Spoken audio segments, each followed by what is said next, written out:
In this lab, we will explore the capabilities of generative AI using the Azure AI Foundry portal.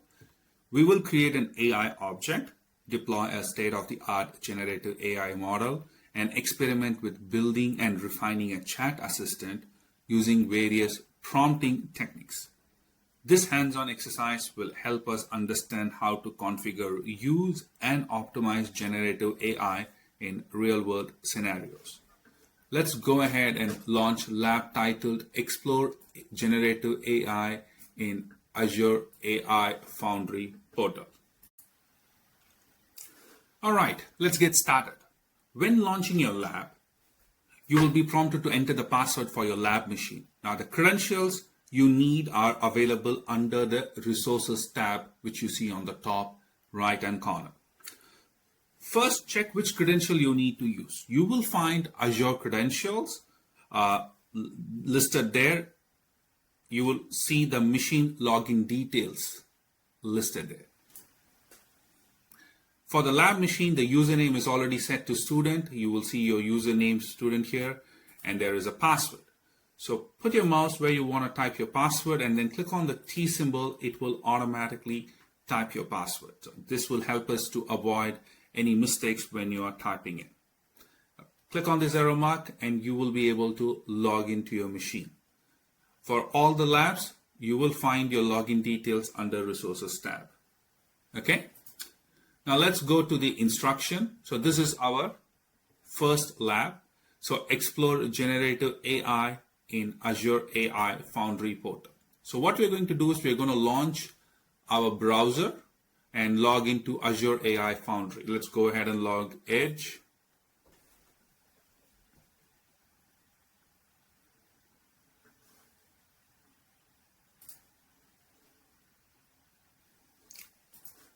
Put your mouse where you want to type in and click on the T symbol. It will type ai.azure.com.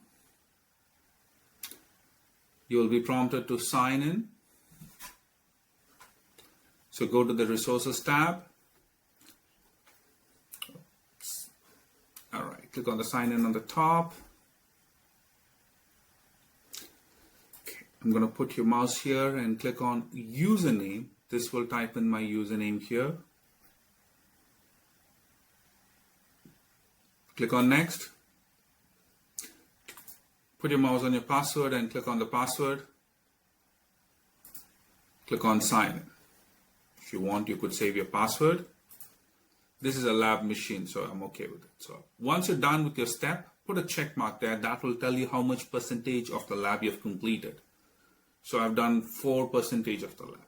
Step number 2, okay, navigate to this particular URL and then we need to create the new Azure AI Foundry resource. So I'm going to open up a new tab, put my mouse where I want to type and then click on the T symbol.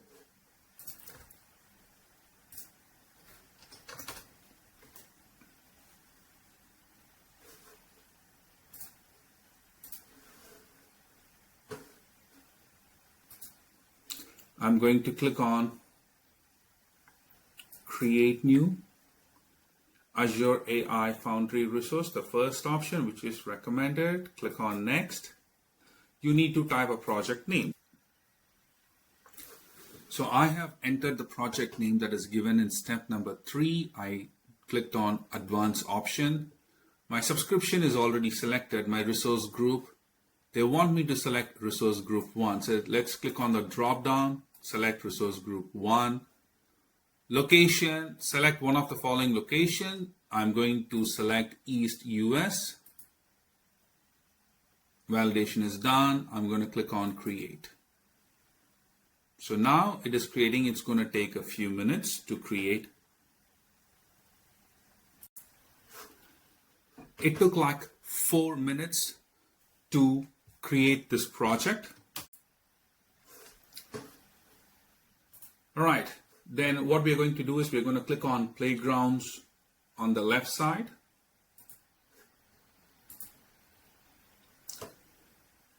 In the Azure AI Foundry portal page, select Try the Chat Playground. So the Chat Playground is a user interface that enables you to try out building a chat application with multiple generative AI models. Now what we're going to do is we're going to use GPT-4o as the model. Okay, so click on Try Chat Playground. Under Chat Playground, you will see it. Click on it.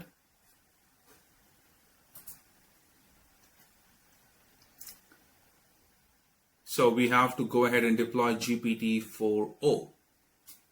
So I'm going to click on Create Deployment. I'm going to search for GPT-4o. It's loading. You will see your model. So you need to look for GPT-4o. There it is. Click on it and click on Confirm. So it's going to load your option. This is your deployment name. I'm going to go ahead and click on Deploy.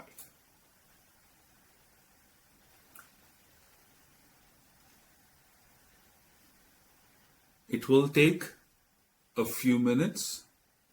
So after a few minutes, the page did not refresh automatically. So I went ahead and clicked on Playgrounds and then click on Try the Chat Playground again.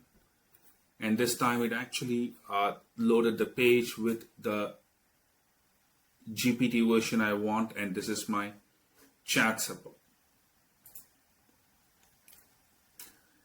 Now let's go ahead and run some prompt as given in our lab. So if you look at step number 5, they have asked us to run a prompt. It says, I'm planning a trip to Paris in September. Can you help me? So put your mouse here where you want to type. Click on the T symbol. I'm planning a trip to Paris in September. Can you help me? Press enter. Now, it is going to look into the requirement and it is going to help us come up with an itinerary. And if you notice, it takes the weather into consideration and what are the top attractions. What are the cultural events that happens in September? What are the modes of transportation? And see if you notice here, it says available but more expensive than public transport when you take taxis and rideshare. All right.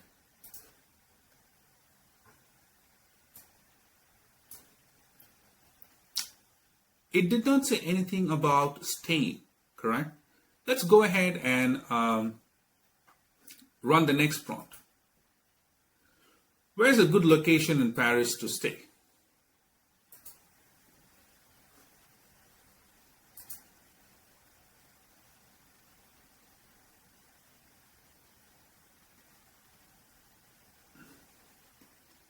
It has given me so far 6 options, starting with La Mary's and a whole bunch of French names that I don't want to pronounce and butcher it. Let's ask a specific question. Now, the step number 9 has a specific prompt. Let's launch the prompt. Can you give more information about dining option near first location, which is La Mary's?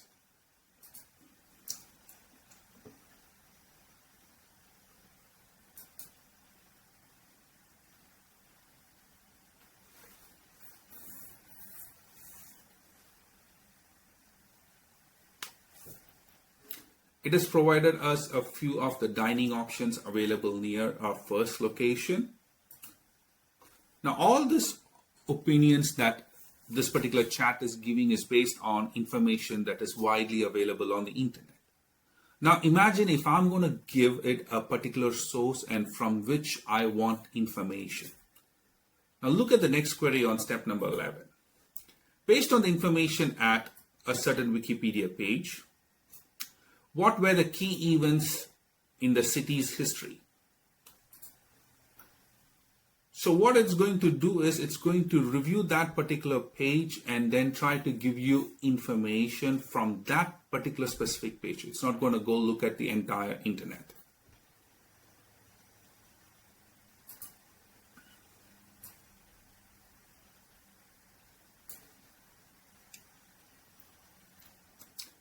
In the following prompt, you want to know, or you want the chat GPT to recommend 3 places that you should visit, which should be within walking distance from the first location that you picked, that are historical attraction. It will also provide you with some reasoning.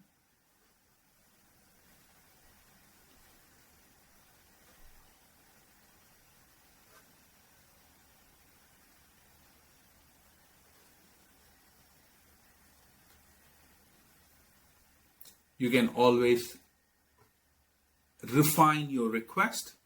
If you have any expectations, you can put your expectations on the chat here. Now, the final prompt that we are going to use here is, what are the top 10 sites to see in Paris? Answer with a numbered list in the order of popularity.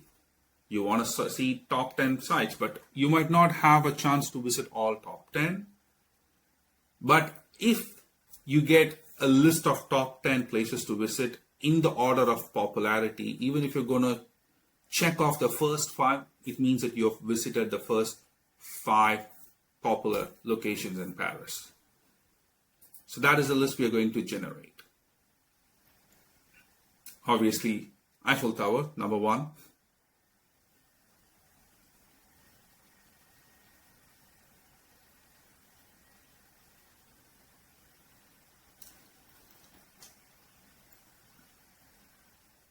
Now, once you have the top 10 list, you can always transfer this data anywhere you want, just to make sure that you have all the details required for your Paris trip.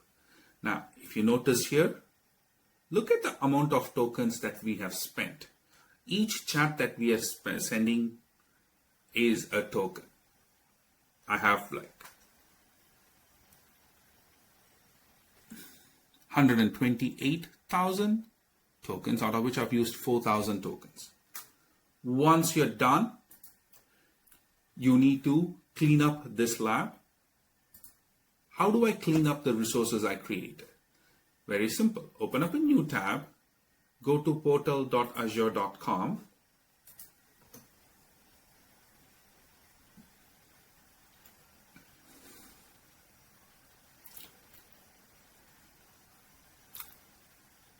You click on the 3 lines and click on all resources. These are the 2 things that you created. You can delete this. This is one option. Now the second option is, you created all your resources in a resource group called resource group 1. So you search for resource group on the top, open up your resource group, and you can select the resources and you click on delete. Now if you don't see the delete on the top, click on the 3 lines and click on delete. Enter delete to confirm deletion and delete. Click on delete. Now once this is deleted, you're done with 100%. Click on the 3 line and then click on end. Yes, end my lab. Now that brings us an end to your lab 1.